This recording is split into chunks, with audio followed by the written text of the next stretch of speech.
కథామంజరి November 2024 శ్రావ్య సంచిక.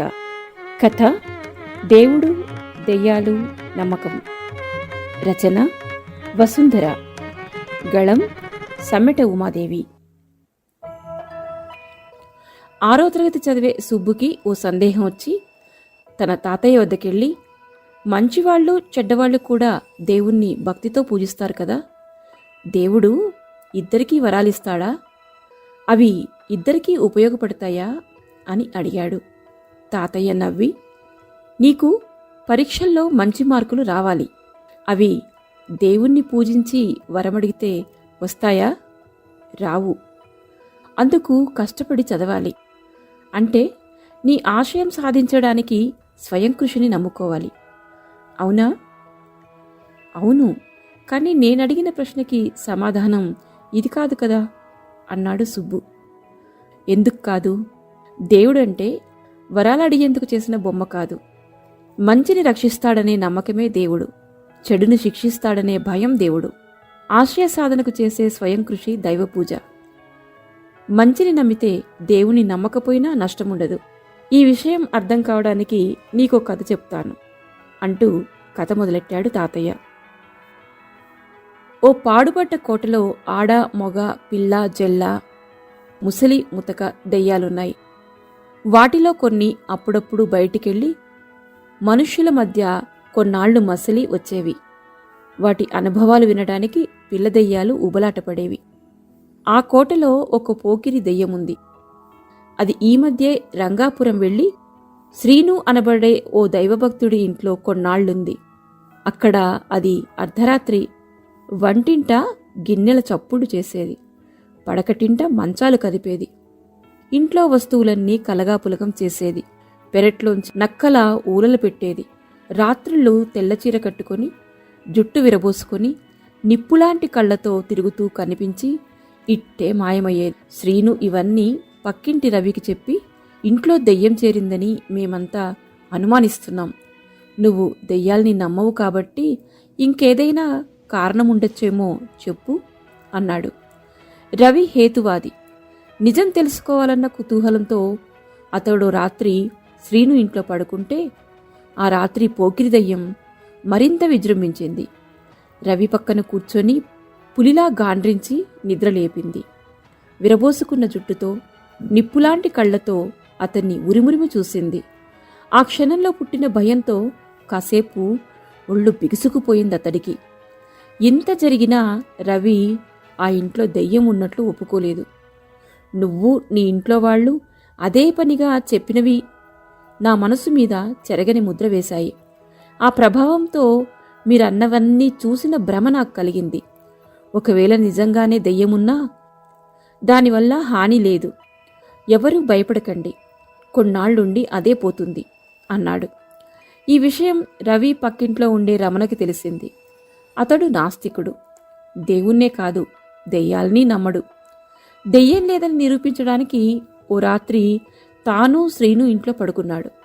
చిత్రమేమిటంటే అతడికి చప్పుళ్ళు వినిపించలేదు, దెయ్యం కనిపించలేదు. మా ఇంట్లో కంటే ఎక్కువ ప్రశాంతంగా మీ ఇంట్లోనే నిద్రపోయాను అన్నాడతను శ్రీనుతో. కాని శ్రీను నమ్మలేదు. అతడు అబద్ధమైనా చెబుతుండాలి, లేదా నిద్రమాత్రలైనా వేసుకునుండాలి అనుకున్నాడు. పోకిరి దెయ్యం కోటకు వెళ్లి ఈ వివరాలు చెప్పి, ఉండబట్టలేక మీకీ విశేషాలు చెప్పడానికి వచ్చాను, కానీ అక్కడ నాకింకా చాలా పనుంది. మరికొన్నాళ్లు శ్రీను ఇంట్లో ఉండి వినోదిస్తాను. తర్వాత ఆ రవి రమణల పని కూడా పడతాను అంది. అక్కడున్న ఓ ముసలి దెయ్యం ఇదంతా వింది. అది పోకిరి దెయ్యంతో, మనుషుల్ని తక్కువ అంచనా వెయ్యకు, వాళ్ళకి బలం తక్కువ, ధైర్యం తక్కువ. అయినా తమకంటే బలమైన ఏనుగుల్ని, క్రూర జంతువుల్ని లొంగదీసి బానిసల్ని చేసుకుని ఆడించే తెలివుంది, చాతుర్యముంది. ఒకే ఒక సృష్టికర్తని కూడా అనేక పేర్లతో విడదీసిన గనులు వాళ్ళు. వాళ్లతో తలపడటం ప్రమాదం అని హెచ్చరించింది. పోకిరి దెయ్యం ఆ సలహా పట్టించుకోలేదు. నేను మళ్లీ శ్రీను ఇంటికి వెడుతున్నాను. 1 వారంలో తిరిగి వచ్చి నేను చెప్పేది విన్నాక నీది ముసలి చాదస్తమని ఇక్కడున్న వాళ్లంతా గ్రహిస్తారు అని చెప్పి వెళ్ళిపోయింది. అక్కడున్న పిల్ల దెయ్యాల్లో ఓ సన్న దెయ్యం, ఓ లావు దెయ్యం ఉన్నాయి. రెండింటికి దేవుడిపై నమ్మకం లేదు.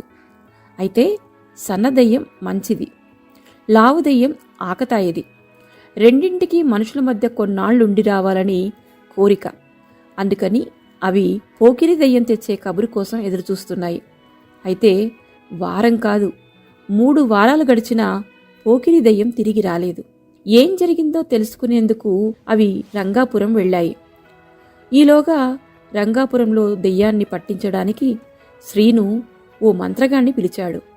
వాడా ఇంట్లో మసులుతున్న పోకిరి దెయ్యాన్ని గుర్తించి మంత్రాలతో బంధించాడు. తనని విడిచిపెట్టమని, మళ్లీ ఆ ఇంటి జోలికి రానని దెయ్యం వాణ్ణి బతిమాలింది. అయినా వాడు కరగలేదు. దాన్ని సీసాలోకెక్కించి, సీసాకి బిరడా బిగించి శ్రీనుకిచ్చి, 1 నెల రోజుల పాటు దీన్ని మీ ఇంట్లో ఉత్తరపు గదిలో ఉంచు. అంతవరకు మళ్లీ ఏ విడ్డూరం జరగకపోతే నాకు 1100 పదార్లు కానుకగా ఇవ్వు. ఆ రాత్రే సీసాని ఊరి చివర చింతచెట్టు కింద గొయ్యి తీసి పాతిపెట్టి భూస్థాపితం చెయ్యి అని చెప్పి వెళ్ళాడు. సన్నదెయ్యం, లావుదెయ్యం వచ్చేసరికి సీసా ఇంకా ఆ ఇంట్లో ఉత్తరపు గదిలోనే ఉన్నది. 2 అదృశ్య రూపాలతో ఆ గదిలోకెళ్ళి సీసాని తాకబోయి ఎవరో తోసేసినట్లు వెనక్కిపడ్డాయి. అప్పుడు సీసాలో ఉన్న పోకిరి దెయ్యం, పెద్దల హెచ్చరికను నిర్లక్ష్యం చేసినందుకు అనుభవిస్తున్నాను. మనుషుల్ని భయపెట్టాలనుకుంటే ఉన్న స్వేచ్ఛని కోల్పోయి వారం రోజుల్లో భూస్థాపితం కాబోతున్నాను. ఈ సీసాని మనుషులు మాత్రమే తాకగలరు. ఇక నా గతి ఇంతే అంది దీనంగా. అలా దిగులుపడకు. నేను వీళ్ల పని మనిషిని ఆవహించి ఈ ఇంట్లో చేరి అందర్నీ మంచి చేసుకుని నీకు విముక్తి కలిగిస్తాను.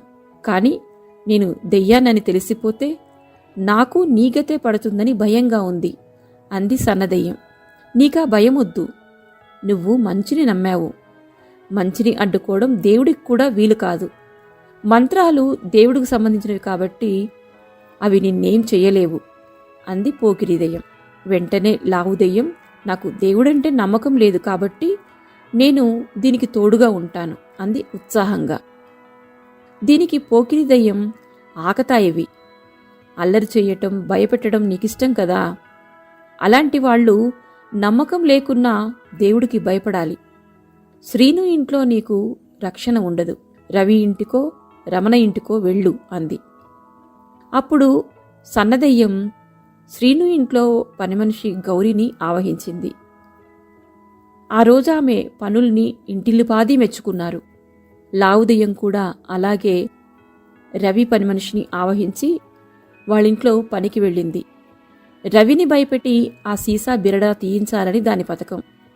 అయితే అక్కడ రవికి దేవుడిపై నమ్మకం లేదు కాని రవి భార్య మాలతికి దైవభక్తి ఎక్కువే. ఆమె లావుదెయ్యంతో ఎక్కువగా దేవుడి గురించి మాట్లాడేది. దాంతో అది 2 రోజులకే రవిని భయపెట్టే ఆలోచన మానుకొని రవి పనిమనిషిని వదిలి రమణ పనిమనిషిని ఆవహించింది. అయితే రమణ ఇంట్లో భార్యాభర్తలిద్దరూ నాస్తికులే. దేవుణ్ణి దెయ్యాల్ని నమ్మని వాళ్ల వద్ద లావుదెయ్యం ఆటలు సాగలేదు. వారం గడిచింది. పోకిరి దెయ్యాన్ని భూస్థాపితం చేసే సమయం వచ్చింది. స్వతహాగా భయస్థుడైన శ్రీను ఆ రాత్రి తనకు తోడుగా రమ్మని రవి, రమణల్ని సాయమడిగాడు. వాళ్ళు సరేనన్నారు.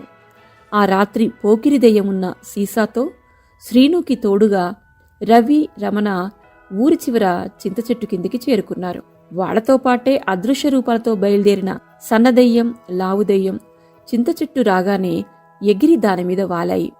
శ్రీను, రవి, రమణ వంతుల వారీగా గొయ్యి తవ్వాలనుకున్నారు. రమణ వంతు వచ్చేసరికి మిగతా ఇద్దరూ గోతికి కొంచెం దూరంలో కూర్చున్నారు. శ్రీను సీసాని పట్టుకున్నాడు. అప్పుడు సన్నదెయ్యం చెట్టుమించి దూకి శ్రీను పక్కన కూర్చొని, ఇన్నాళ్ళు మీ పనిమనిషిని ఆవహించి మీ అందరికీ సేవలు చేశాను. ప్రతిఫలంగా నాదో చిన్న కోరిక తీరుస్తావా అన్నది. అంతే, శ్రీను హడలిపోయాడు. ఎలాగో ధైర్యం తెచ్చుకొని నెమ్మదిగా రవికి విషయం చెప్పాడు. రవి శాంతంగా, ఏమిటి నీ కోరిక అని అడిగాడు సన్నదెయ్యాన్ని. అది మొత్తం కథంతా చెప్పి, సీసాలో ఉన్నది నా పెద్దక్క. బుద్ధి తక్కువై తప్పు చేసింది. ఇక మీదట అలా జరగదని నాది హామీ.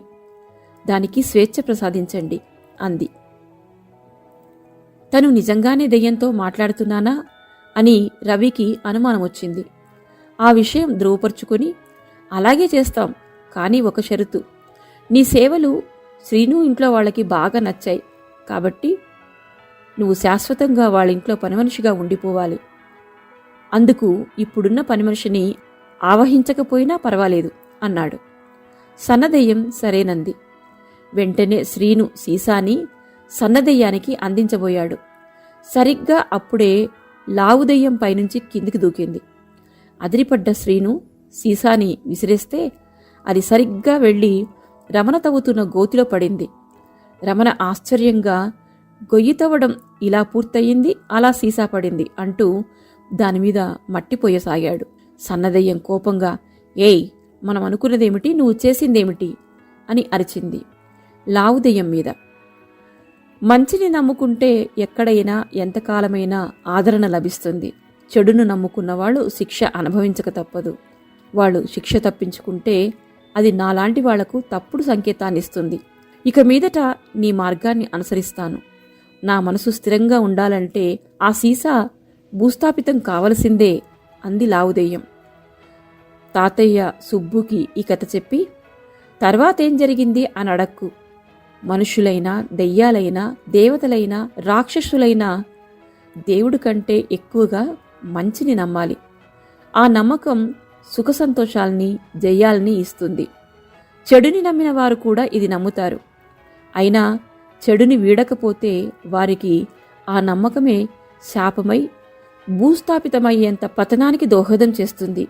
ఇది గ్రహిస్తే దేవుడున్నాడా, దెయ్యాలున్నాయా అన్న ఆలోచన వ్యర్థం. అర్థమైందా అన్నాడు. అర్థమైంది తాతయ్య. ఇక మీదట నాకు మంచితనం ఒకటే దేవుడు, స్వయం కృషి ఒకటే ఆశయ సాధనకు ఉపకరణమైన దైవ పూజ. ఆ మేరకు నేను నీ కథలో దెయ్యాల్ని కూడా నమ్ముతాను అన్నాడు సుబ్బు. కథామంజరి నవంబర్ 2024 శ్రావ్య సంచిక. కథ దేవుడు, దెయ్యాలు, నమ్మకం. రచన వసుంధర. గళం సమ్మెట ఉమాదేవి.